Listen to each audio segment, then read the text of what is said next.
大家晚安，我是陈燕莹，欢迎来到新闻大白话。接下来这一小时国内外大小事，要用您听得懂的话说给您听。现在介绍这一小时来宾，首先介绍的是耶鲁政治学博士郭正亮，大家平安。还有前立委李顺峰，主持人好，大家好。以及台大哲学系教授苑举正老师。燕莹好，各位观众朋友，大家好。好，那首先带你来看到的是川普现在呢，其实上任还没多久的时间，大家已经开始在算到底什么时候要走。哎呦，不得了了，怎么他的大儿子小唐纳先前大家都知道说好像也有一点政治野心哈，现在在接受媒体访问的时候自己出来讲说，也许有一天哦，那个召唤就在那里哦，我一直非常积极的支持父亲创立 MAGA 的理想，会不会出来选呐？哎呦，真的是如果出来选的话，因为川普现在只能再当一任嘛，那如果3年多后，那他真的出来选了，那不就还要再4年？有些人会因此而感到有一点害怕啊。最主要原因就是因为现在的美国里面有非常多的不安因子正在发生当中。今天呢，看到了在以色列这一边出现了这么样一个状况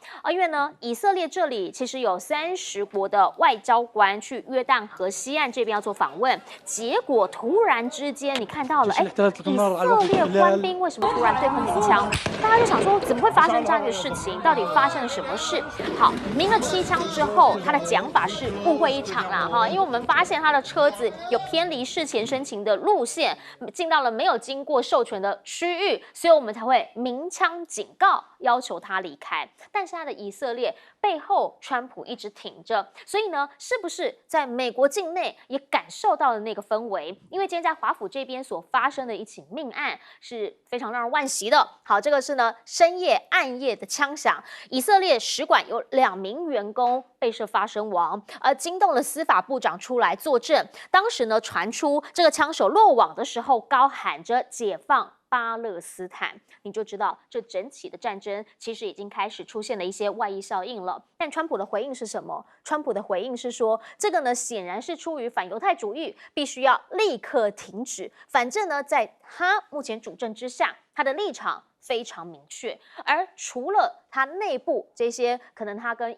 犹太族还有以色列这种比较偏外交等等的主义的立场之外，还有另一个呢，则是他目前在经济上面的一些立场了。昨天呢，突然之间，股汇债3杀20年期的美债标售利率呢，飙到了5.047%。好，这个呢，基本上是2023年10月以来第一次超过5%，让所有的人都很担忧，所以才会造成这种股汇是在双杀的局面。而且呢，同时也发现了他所推出的这个 The One Big Beautiful Bill， 就是大而美法案，众议院这边已经先过了第1关了，之后呢还有第2关，还要进到参议院里面。可问题是，这个法案最主要的原因就是他希望能够大规模的减税，还有减少支出。而金融市场呢，包括这一位诺贝尔经济学奖的得主克鲁曼告诉你，这个时候在讲减税这件事情，其实他认为不是那么聪明，而且他特别提醒川普，还记得英国的特拉斯吗？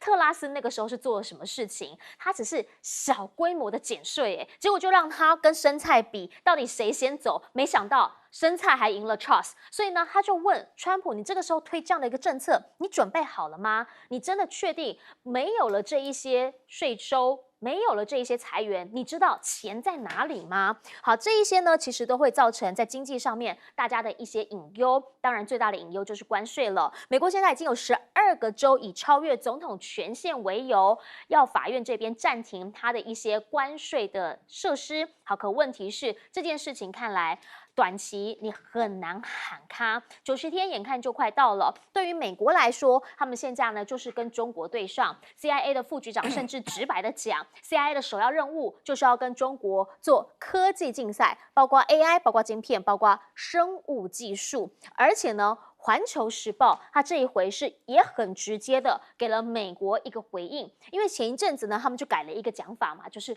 要各国不要去使用华为升腾晶片。那环球时报就讲啦，其实不管你是怎么改，这样改那样改，觉得改的比较委婉，但说白了，你就是呢明着给中国的高科技下绊子，用的就是莫须有的罪名加长臂管辖的老套路。而现在他们在出招，是针对于大陆的电池材料不公平补贴，开征反补贴税，所以他又再抓了一项，不管是天然的石墨还是人造的石墨，你就是50%以上用的是中国的原料啊。那你现在又在跟他开征反补贴税，真的对美国厂商企业比较好吗？好，原因是因为这一个美国的扬声器制造商直接跟你讲了一个实话，说中国有很多原料是没有替代品的，譬如磁铁没有替代品。你现在提高它的关税，你就是让我更困难啊！再不然就是让我没有办法在美国境内生产这些东西，我就是在中国生产更多的扬声器，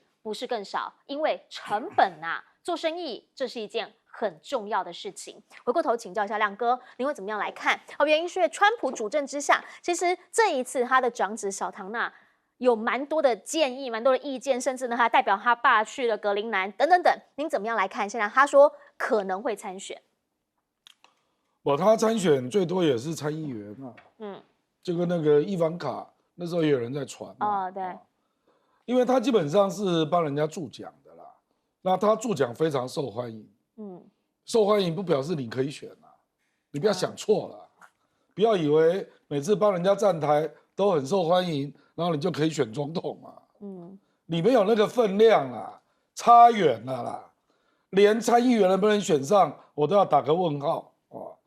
基本上就是一个做生意的啦，我认为跟川普实力差100倍以上我那个共和党绝对轮不到他选总统绝对轮不到啦，开什么玩笑嘛，这个就是炒作新闻那我觉得以色列使馆人员在华盛顿被枪击这是非常严重的事对，这表示支持巴勒斯坦的各种力量已经进入美国内部，而且这个是很难抓的而且以色列不会只有一个大使馆它还有领事馆，很多地方都可能会有意外事件而且美国这个地方各式各样的意外事件，也不一定是枪击致死啦，也会有各式各样的骚扰所以我觉得这个就是我们本来在讲说加沙战争会不会外溢，对，我们去年在讨论这个问题嘛。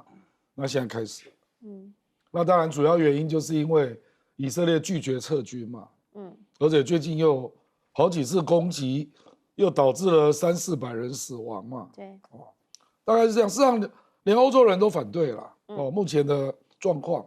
那这个股汇市三杀你若要类比到英国特拉斯，那就是他最近通过那个减税法案，他平均一年大概又要减差不多4000亿了。就是10年又增加4兆其实这不是主要原因4兆算什么？他一年就增加2兆了搞不好到明年就42兆了，现在37嘛，对，今年过完就39了啦，明年就42了啦，所以减税案绝对不是主要原因而是在穆迪都给你下调你的平等，你还这样干我觉得是这个 feel 啦，就是你就是一个不负责任的政府，完全没有因应方案，那还要朝最危险的方向继续干下去。我觉得主要是这个，因为我刚查了一下，5月21号10年期的美国国债飙到4.595，就最近以来又一次超过4.5而且事实上，自从不管是川普那个暂缓各国的90天。或者跟中国协议未来还有90天缓和了关税战，它的美债殖利率还是一直都没有下来，是，这个就是它的问题了。这个其实这个如果从比较深的角度，等于是人家对川普的不信任就说美股有涨嘛，对不对？对。可是那个是炒短的可是总的来看，美元还是要贬值。美债还是要跌，所以总体讲，美元资产还是要抛售，就是这样所以我觉得这恐怕没救了。库鲁曼我是同意的，川普没救了这个虽然他是民主党的，不过他这里是讲对了啦。那美中科技战 ，CIA 如果介入，那仍然方法只有关税这个就是跟川普一样愚蠢嘛，缺货。用关税哪有什么用？你等于逼大家用更贵的价钱去买对，不然你要去哪边买得到？比如说石墨你对中国加税好了，那你买得到吗？还有永磁材料，你买得到吗？对不对？美国只要是永动机啦，这个一大堆啦，什么风电的发动机啦，电动车的发动机啦，通通都要用到。那你要去哪里买？所以这个 CIA 也来缴获科技制裁啊，就表示美国也没救了啦。来请教一下盛峰老师。这个外交官的参访团会被鸣枪，不可思议。这30几个人的出去，一定有前导，一定有引导，一定有规划。对，怎么会面对这种事呢？所以你想，所以我只有不解。那我另外把我亲自经历的一个亲身经历给各位参考啊。我在4月份到伊斯坦堡的时候，刚好碰到了穆斯林抗议美国在加沙恶行的大游行。哇，那个规模之大，之浩大。但是我要提的是什么？所有美国的商店，像麦当劳啊，像什么这像外面布满了重兵啊，其他都没有。你知道为什么吗？因为这些就是这些游行人有没有准备要攻击的地方？为什么杀他？那这个从小小的地方就可以看得出来，这个已经外溢到生活上来了。911哪一天再发生，都不会觉得奇怪，因为在这个1年多的时间里面，你只看到一个被欺侮的巴勒斯坦，你看不到一个被拯救的巴勒斯坦，你也看不到一个被捍卫的巴勒斯坦，你看到的是嚣张的在压制所有要这个支援巴勒斯坦的力量。那你看怎么办呢？也就是说，当我正式的管道、国际的管道，所有的一切我都没有办法的时候，我能应到没有的时候，谁就会出现了？虚无主义就出现了，恐怖主义就是标准的虚无主义嘛，一切欲去之而后快嘛，没有什么，所有的存在都是不合理嘛，对吧？所以有人讲说那恐怖主义不是伤到其他的人吗？他不这样想，因为所有的存在对他都是没有意义的不合理。那我们再来看呢，美债的这个部分呢，也是蛮麻烦的。这个呢，这个目的啊，把它下降了 A1 了。那事实上其他那个会议跟标普早就下了，早就下了。现在3大评比是全下，这是美国从来没有过的，没有过的现象。这个美国的主权被下在这样的时候，那他有没有能力解决？我抱歉讲一句，真的没有能力解决。我们知道要开源节流，这最简单嘛。请问美国在哪里开源？美国的开源就是举债嘛。现在举债也很困难呢。节流，哇，那对美国讲台节流，那简直是要他命了。所以第一个被要命掉的叫马斯克了。勒索被老公顶住了。勒索除了台湾去送以外，还有谁去送啊？不，所以呢，这个已经是没有办法，他已经更麻烦的是，他没有时间了去固本了，固研了，就是我们用时间来慢慢的这个培养体能，他没有时间了，他也没有短效的药啊，可以解决他今天的问题。所以我们可以看到的，美债有问题，美元也有问题，他本来2个想救一个。那美股呢？那股票是可以操纵的，但是美债是操纵不了的，对吧？股票是可以短期去操纵啊，这个甚至财政部啊可以用一些利多什么去操纵，甚至短期进出操纵。可是呢，美债是操纵不了的。这个操纵不了的标准的自由市场啊，告诉你一件什么事情？殖利率越来越高，然后呢，花新债要来补旧债啊，那个新债越来越难花。这样的美国。还在通过什么法案？最近呢，准备几个做法，把加密货币要来正确的给它合法化了。那合法化就要去跟美元挂钩，美元挂钩没有本钱了，现在准备用什么再来？就是重新把黄金呢重新估价，因为它是这个1973年的价位嘛，那市场到现在已经差了80倍了，一算了，大存量大概会多8000多亿在，但是我在想。8000多亿对美国有用吗？好像那个窟窿大到8000多亿有没有？好像也没什么效果了。这个呢，就是今天美国啊更大的最大问题。最后呢，讲中国，现在美国对中国已经快没招了。你呢在发展中呢，我就掐你的脖子，然后呢，你已经发展成了，我就呢，这个呢下半子让你不能走，所以5G 不能用，这个华为的芯片不能用，那你已经成功发展了，我就什么用关税来打你。事实上证明这3招到现在为止，通通是没有用的。所以美国必须真的在川普这样子搞下去呀，是很惨很惨。不过话讲回来，就是没川普换一个普川有没有？我也不认为有什么办法。好，但是没有川普的话，也许不会有关税啦。不会打关税战。对啦，然后没有那么多不确定因子啦。但是呢，想请教岳老师，因为其实现在大家所比较担心的是，除了经济不稳定之外，它的社会上有可能因为加沙走廊这边也变得很多不稳定的因子。加沙走廊这边的问题的话呢，已经是从2023年的10月7号一直到现在嘛。我说一句良心话哈，这个通通都是故意的了。就是这个都是故意的了，因为首先的话呢，就是在这个去看这个约旦河西岸，大家知道约旦河西岸不是加沙走廊，约旦河西岸是原来里面讲好联合国说好2国论里面巴勒斯坦建国的一个地方，但是离约旦河西岸已经搞得支离破碎了，绝大多数人那边光是这个屯垦区有200多处啊，然后那个这里头包含了欧洲啊、中东的国家。要去那边看的时候，以色列的士兵是完全不认为他们有好意的来参观的。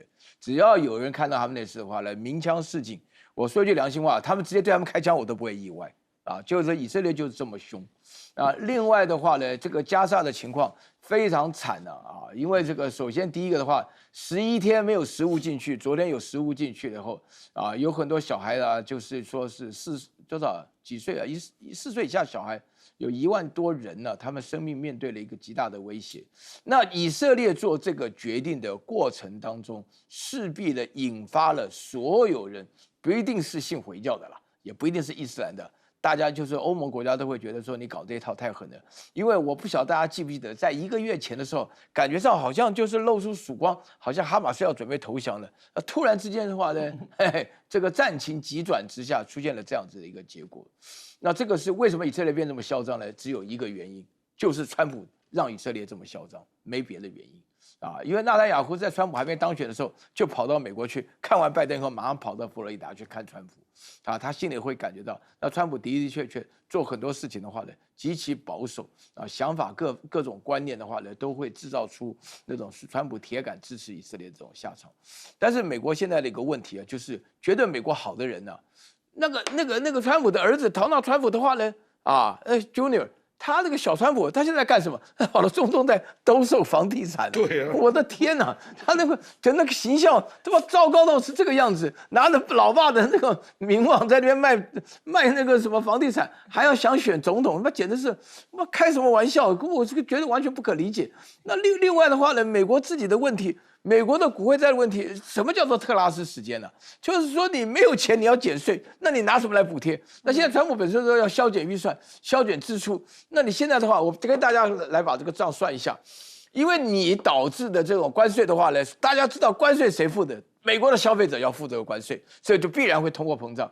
那你这个经济上来讲的话呢，消费者要花很多钱的话，你在减税的时候，同一笔钱的支出，你本于是抵消掉了关税，对不对？然后你的经济的话呢，又产生了停滞性的危机。你在这个停滞性的通货膨胀底下的话，你会所出现的结果不都抵消掉了？你白忙了一场，那美国有什么办法来解决它的问题？那就所以说那个股汇债的情况，我跟你讲，那个它的殖利率的飙升是很正常的。就是显现你美国现在不行的，没别的。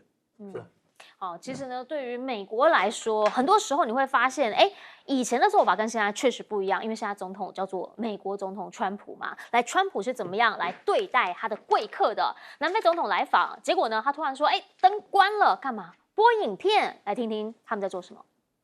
A lot of people are very concerned with regard to South Africa, and that's really the purpose of the meeting, and we'll see how that turns out.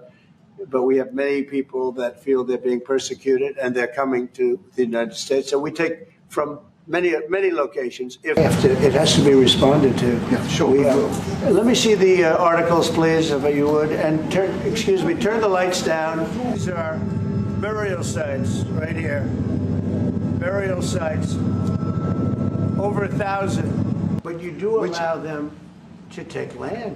No. You do allow them to take land. Nobody can and then take when land. they take the land, they kill the white farmer. And when they kill the white farmer, nothing happens. 好，他强调的是在南非这边有白人的农民，竟然呢是遭到种族灭绝，是用种族灭绝这个字哦。那当然，南非总统马上就直接告诉他，因为呢，你看川普手上还有一大叠的资料，要好好的跟这个南非总统来讨论。可是呢，南非总统讲没这件事情啊。如果真的有这么一件事情的话，他就指这3个，他说这3位是高尔夫球的选手，如果真的有这么一件事情的话，他们怎么可能会在这里？不是嘛？所以呢，他也特别强调，他刚刚看到那个十字架那个其实不是真的墓园，那个其实呢，他们已经讲了，说这个是象征性的设置。确实那个时候他们是有在抗议，可是，在南非内部的所有政党都没有说过南非正面临种族灭绝。好，一直以来，多年以来，确实南非有它历史上面白人跟黑人之间。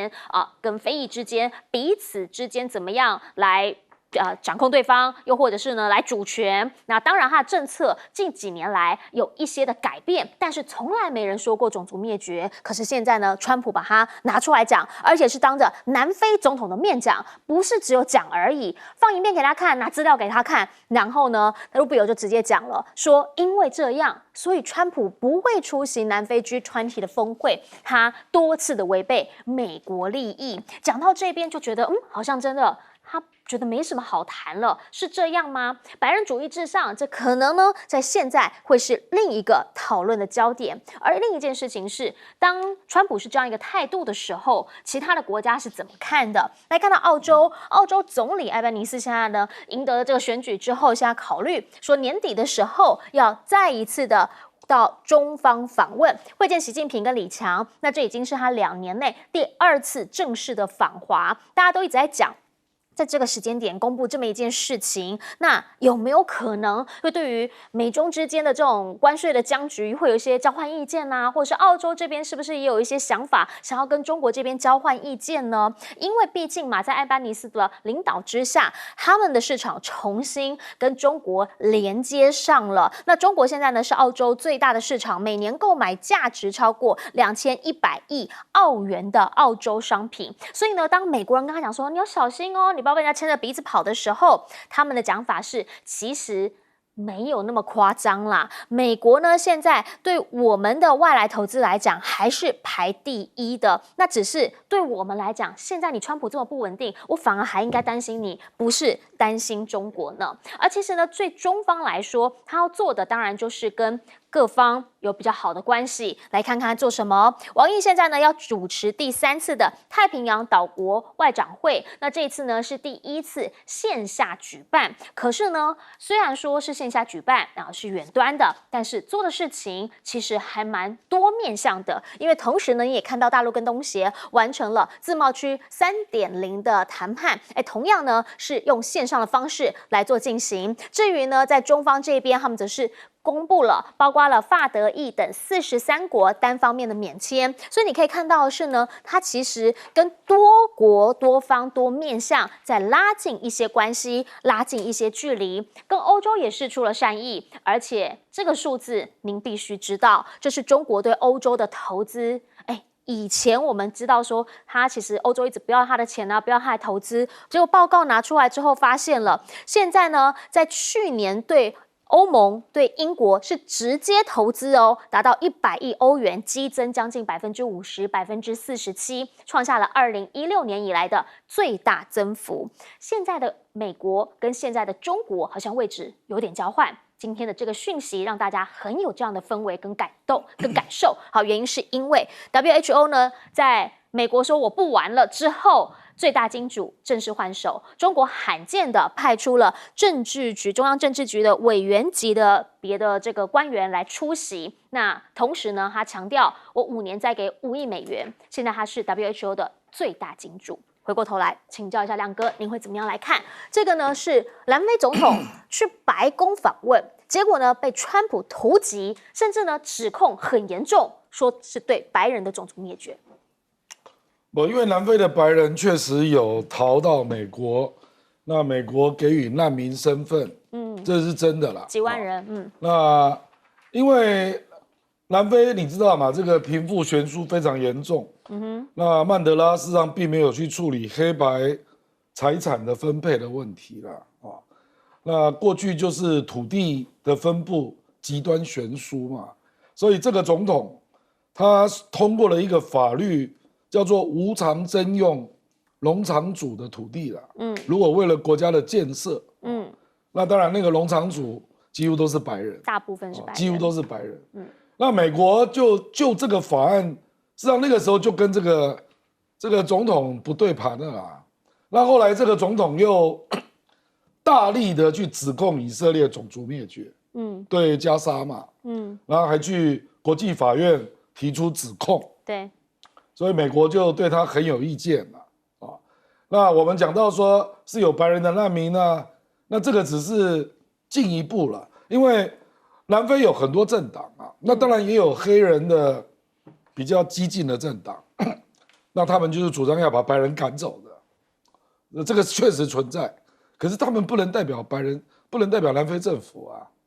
那种政党当然就透过关系啊，把影片啊、资料都交给川普嘛啊。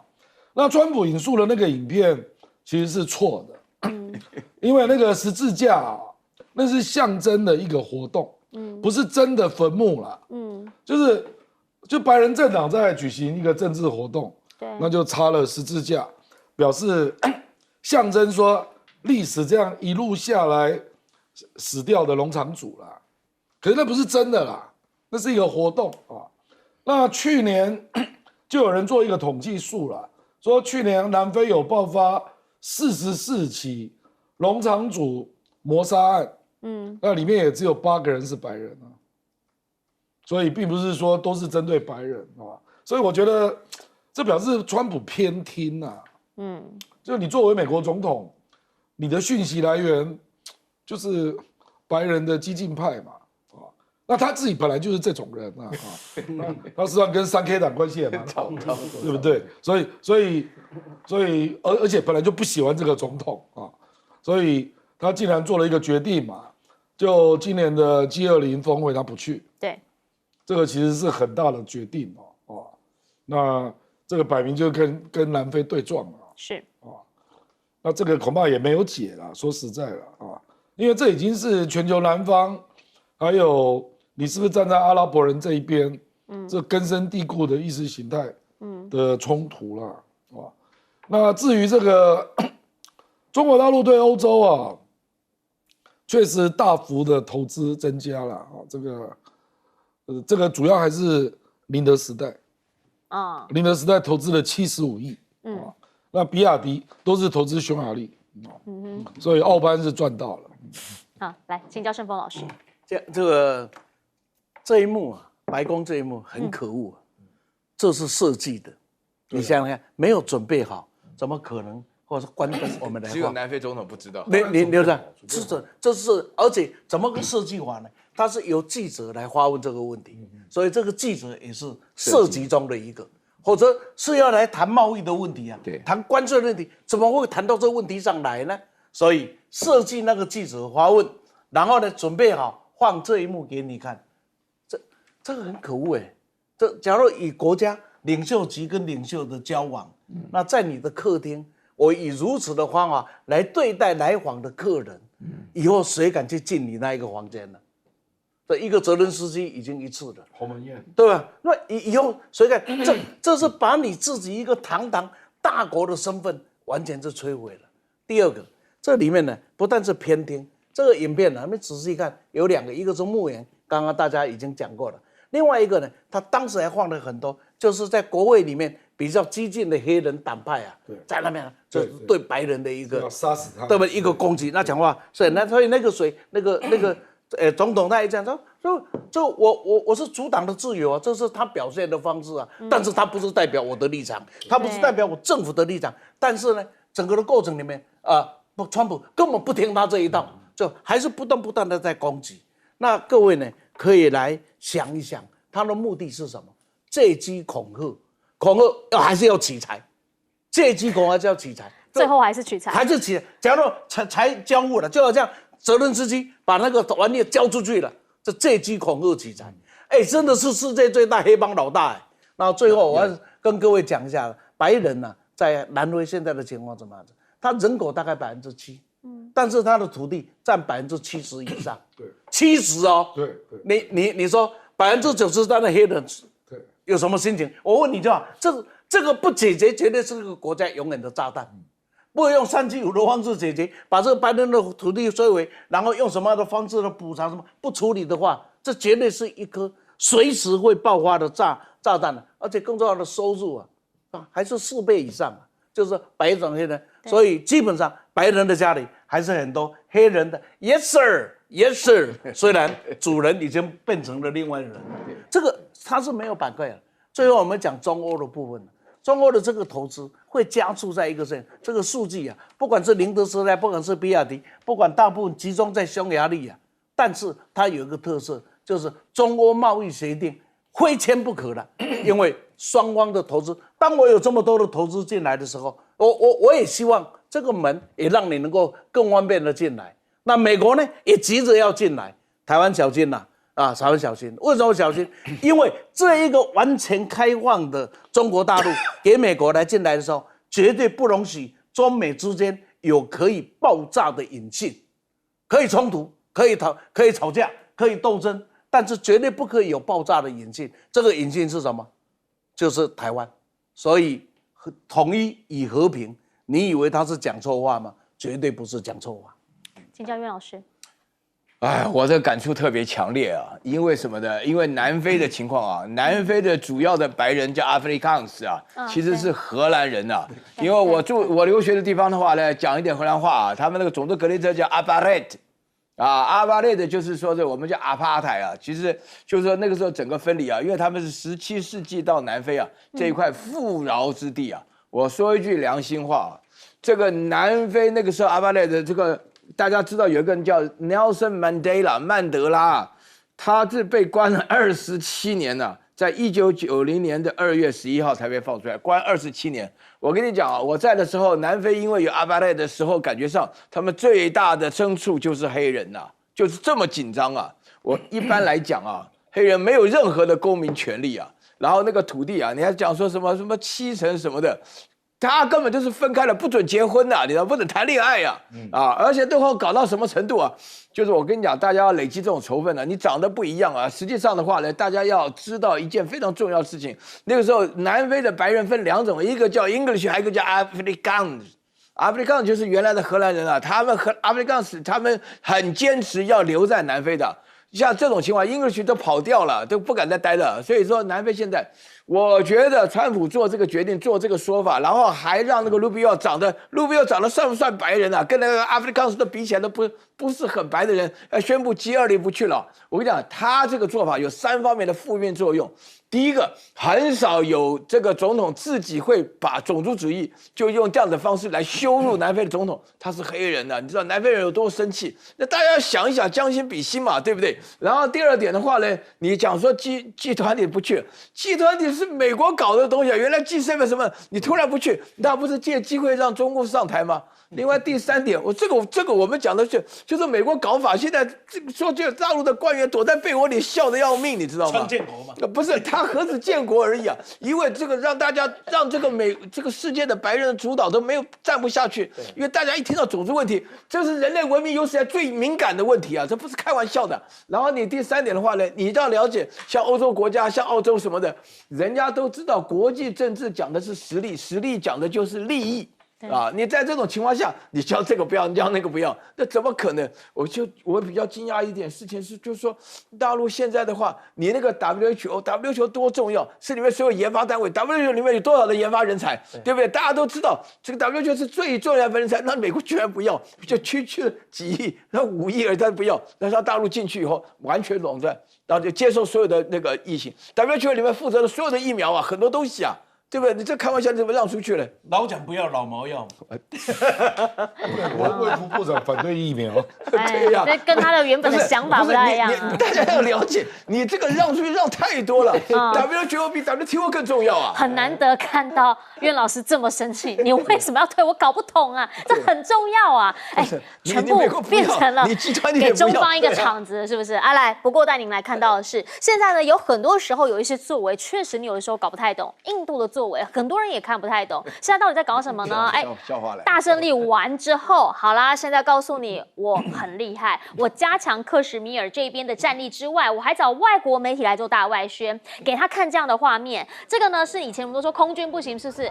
这个其实台湾要看一下，这个是单兵操演哦，改良型的轻型野越炮，好越野炮。那这些的武器呢，就是适用于高原地形作战，因为在克什米尔这边就是高原地形嘛。另一件事情则是他要告诉你，我这些东西通通大部分都是印度自产自制的哦。印度再次伟大。那印度呢，现在外交官呢，则是被打成卖国贼。最重要原因是因为他们问啊，不对啊，政府跟我讲说是打胜仗啊，为什么我们不继续打下去啊？你现在打到一半不打了，不就是把胜利的果实拱手让给别人吗？所以呢，负责出来朝停火的那一位外交官，现在被打成卖国贼了。因为呢，让巴基斯坦他们那边可以作秀，可以做新闻。巴基斯坦呢，现在这一位陆军首长说声望爆棚了，因为呢这一仗打得太好，声望飙升之后，现在变成了史上第2位陆军元帅。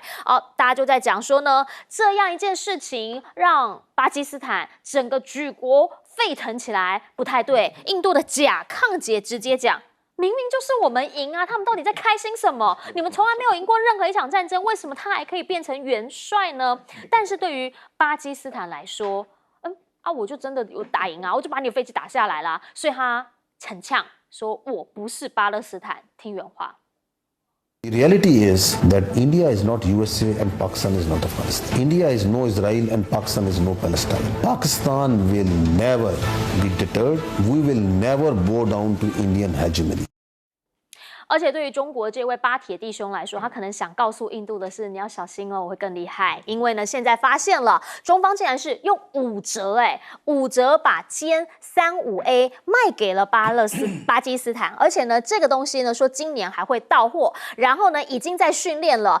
2025第3季就会投入实战部署，他是买了40架，现在呢说给他30架先。那这么一件事情，其实呢所费不赀，可是中方给了他方便，给他50% 的折扣之外，还给了他便利的付款选项。大家就在问啊，这一次他们能够靠着歼10C 的打下对方，最主要原因就是因为它有4维空间嘛。那现在央视告诉我们啦，说他们有所谓的 A 锁 B 射 C 岛这样子的一个作战策略，就是呢有一个地面的这个防空系统，它先锁定之后，然后战机飞出去射击，然后呢之后呢卫星这边再直接来导正这个飞弹，能够让它命中目标。这一些事情大家就在问，台湾不需要知道吗？特别的是这一次他们派出的只是歼10而已，央视呢也很有趣的，在这个时候很适时的播了一个歼10的纪录片。这里面呢，他们的总师特别告诉大家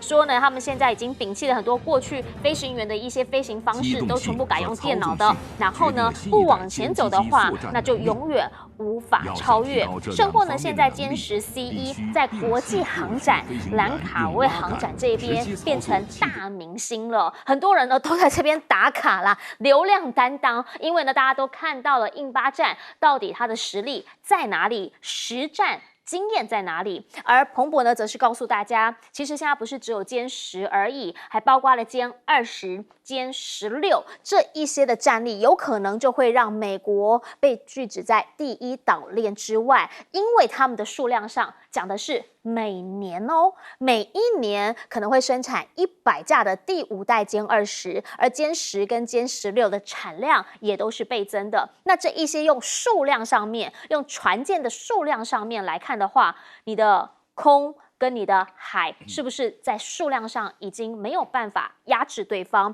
这对于军方来讲是蛮重要的一件事情。甚或现在中国的自信是什么？是说他直接给你看它的最先进雷达呢，它是全部这个几分钟的时间就可以升到18米的高空。那这个雷达升空之后，你会问它是做什么用的？现在不是讲了无人机作战时代吗？它就专门用来对付无人机的。它可以呢看到无人机，然后去干扰它的电波等等。又因为这样的方式呢来做所谓的雷达先进的作战模式，这一些是中方想告诉大家他们这几年的精进。那美国呢？美国现在其实呢要整顿五角大厦，川普说这是他上任之后最重要的一件事情。最新消息是发现了美国防长 Hexas 呢下令4星上将以上的人数裁减20%，而且呢，国民警卫队其实也是算是他们的类军力之一啦哈。现在将军人数呢也要减少20%，那旗舰的军官人数额外缩编10%，很明确的，它是在一个调整、瘦身、缩编的情况。哎呀，真的打起来的话，人够吗？这可能也是现在他们自己在评比的时候必须要考量的问题了。回过头来请教一下亮哥，您怎么样来看？印度现在呢说克什米尔，我不但增兵，我还告诉外国媒体我很厉害。这个印度哦，因为克什米尔这个战争，坦白讲距离印度蛮远的啦，所以一般民众是没有什么感觉啦。那因为我们现在是在外面看。对，所以你两边的讯息你都看得到嘛？对，印度人事实上并不是这样啦。印度政府现在用2个策略在解释啦，第一个就是我们有打下骁龙啊，他也在列出他打下的东西啦，那第二个就是中国介入协助啊，他就说中国介入北斗卫星啊，什么鬼的啊，所以不是巴基斯坦打赢了。为什么他一定要这样解释啊？因为南亚它就是霸主嘛，巴基斯坦的 GDP 是它的1/10，这一仗是第6次发生冲突啊。如果他空优输了啊，那这个政权大概就垮了。因为你要知道，这个空优输了是很严重的，也会联动到海军，大概印度也不敢打。那这样怎么办呢？我现在真的局面就是这样，就是巴基斯坦是打赢了。可是他不想打，那印度是不敢打，可是不能承认自己打输了，就是这样啊，好复杂的情绪。我这没办法啊，太有趣了，因因为他就是不敢打，然后又怕说，哎呦，我们空优没了，怎么办啊？目前就是这个状态了。那印度人也不笨啊，他一定会知道，原来是体系化数据分享这个战术，他没有啊，不，他现在发现他没有，因为坦白讲，外媒也陆续在登了啦，我也看到美国的、英国的都登了这件事了啊，那印度人一定会看到的，怎么办？赶快买呀！谁叫你以前要用组合拳的啊？你预警机就去买美国的啊，你只好大量的买美国的啊，不然怎么办？不敢卖它了，所以。赶快练功啊！不然怎么办啊？其实巴基斯坦并没有要打啦，这次完全是印度去打人家的嘛，因为他高估自己嘛，他以为他可以教训他，他搞不好还可以打几架中国的飞机，然后去跟美国炫耀，说我帮你出手了，那你贸易战是不是给我好一点的待遇？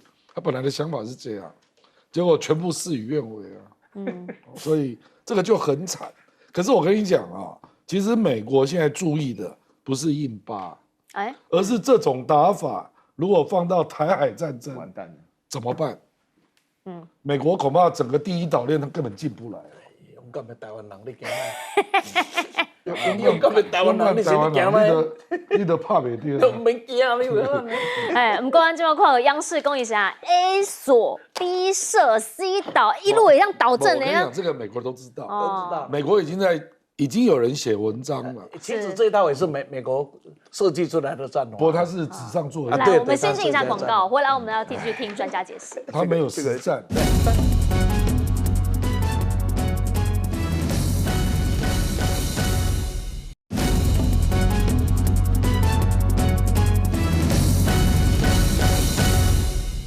我们讲这一场印巴的战争，其实打出了大家很多不同的想象。那现在呢，它增加兵力5折，卖歼35A 给他，之后会是怎么样？请教盛峰老师。是这样子啊，世界有印度啊，人类有欢乐啊，当然印度人有悲哀啊，真的。为什么不打呢？你的答案你们都不懂印度人。他说赢麻了，所以脚麻了、手麻了，不能再打下去了。这赢麻了嘛，这个我真的就像刚才安老师我们吃起来讲，这怎么评啊？真的不知道怎么评，因为他真的很难评论印度。他笑话一出给你看，那你怎么办呢？啊，这个国家也蛮不错的，战败里面还能够这个丧事喜事办得这么欢乐，放假10天有没有？这个大概也是几世以来没有碰过的啊！我们糊了丧事喜办。对，我们糊了他，我们糊了他，我们糊了他，我们糊了。我说你怎么办呢？完全讲不出来。那不过呢，在以后中美之间的军工比较啊，对，它会出现一个很明显的对比。中国大陆在整个的军工发展是后发优势。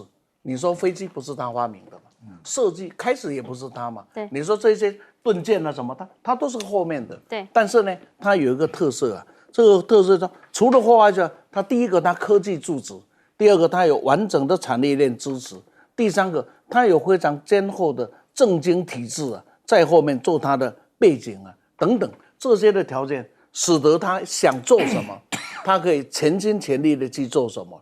他不会有这一家公司来推销这个产品，那个公司来推销这个产品，他会一致性的我的国家上，也就是说，计划经济可能在市场经济会有问号了，但是计划经济用在军工产业、国家政策经济的时候，可能胜过于自由竞争这一个。那么其他的呢，你又可以看得出来，美国现在的麻烦就是说，它不是不能研究，但是它研究出来，它的生产落后，它不是不能做。但是他的做的结果，他必要满足政客在地方上各个分赃，他不是不能搞，就是政客之间互相的这压力啊，所以等等使得他会很大。最后我跟各位讲，这中国大陆怎么改造？比如说苏凯27，他从俄罗斯买回来了之后，他怎么样子？几年以后，俄罗斯人就发现，哎，怎么整个的驾驶舱的感觉不一样了？就我买你的，但是我已经用我既有的科技。再把它里面所有的电子设备，所有的完全全新。苏凯的20的外形是一样的，内容已经是不一样了。好，对于美中之间这个军力上面的比较，我们等等回来请岳老师帮我们总结。